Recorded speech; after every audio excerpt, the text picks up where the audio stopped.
অবশেষে কোর কমিটির বৈঠক হলো বীরভূমে। বোলপুরে দলীয় অফিসে বৈঠকে বসেন কোর কমিটির সদস্যরা। বৈঠকে মুখোমুখি হয়েছিলেন অনুব্রত ওরফে কেষ্ট এবং কাজল শেখ। কিন্তু রুদ্ধদ্বার বৈঠকে কি আলোচনা হয়েছে তা নিয়ে ক্যামেরার সামনে মুখ খোলেননি কেউই। বৈঠক শেষে কাজল শেখ বলেন, আগামীতে বীরভূম জেলা পরিচালনা করবে কোর কমিটি। তিনি আরো বলেন, এই মিটিং এ বেশ কিছু সিদ্ধান্ত নেওয়া হয়েছে। কাজলের দাবি, তাদের কারোর সাথে কারোর কোনো দ্বন্দ্ব নেই। আগামী দিনে বীরভূম জেলা কোর কমিটি দ্বারা পরিচালিত হবে এবং আগামী দিনে যে সিদ্ধান্ত আমাদের নেওয়া আছে 25, 26, 27 তারিখে 3টে সাব ডিভিশনের যে মিটিং হবে সেগুলো সিদ্ধান্ত নেওয়া হয়েছে। মিটিং 3টে হবে। আগামীকাল বোলপুর দলীয় কার্যালয়ে আমাদের বোলপুর সাব ডিভিশনের একটা মিটিং হবে।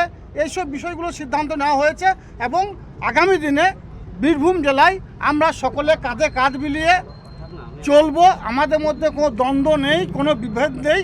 তাই আপনাদের মাধ্যমে একথা বলতে চাইছি, আপনারা যে যতই চেষ্টা করুন না কেন, তার সঙ্গে এর সঙ্গে ওর দ্বন্দ্ব, ওর সঙ্গে ওর দ্বন্দ্ব কিছুই করতে পারবেন না।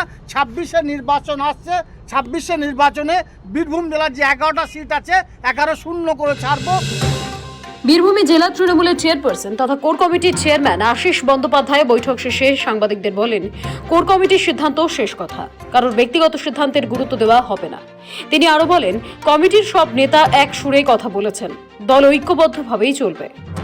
দলের সকলেই তাদের মতামত রেখেছেন এবং মূল কথাটা হচ্ছে যে সবাই এক সুরেই কথা বলেছেন এবং এক সুরেই চলবে এবং একভাবেই চলবে, ঐক্যবদ্ধ হয়ে দল চলবে। আশিস বন্দ্যোপাধ্যায় না বলা কথাই এদিন স্পষ্ট করে দেয় তৃণমূলে গুরুত্ব কমেছে তিহার ফেরত অনুব্রত।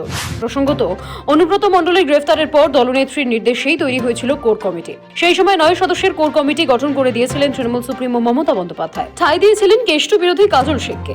আর এই কমিটি নেতৃত্বেই ত্রিস্তর পঞ্চায়েত এবং গত লোকসভা নির্বাচনে বীরভূম জেলায় ভালো ফলাফল করে তৃণমূল। ফলে রাজ্য নেতৃত্ব আর কোর কমিটি ভাঙেনি। তিহার বাস কাটিয়ে অনুব্রত জেলায় ফিরতেই তাকে কোর কমিটিতে অন্তর্ভুক্ত করা হয়। এই আবহে উল্লেখ্য, শুক্রবার নতুন তালিকা প্রকাশ করেছে তৃণমূল।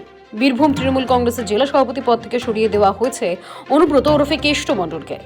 এমনকি সভাপতি পদও তুলে দেওয়া হয়। ভরসা রাখা হয় 9 জনের কোর কমিটির উপর। বীরভূম থেকে জয়ন্ত দাসের রিপোর্ট, সময়, কলকাতা।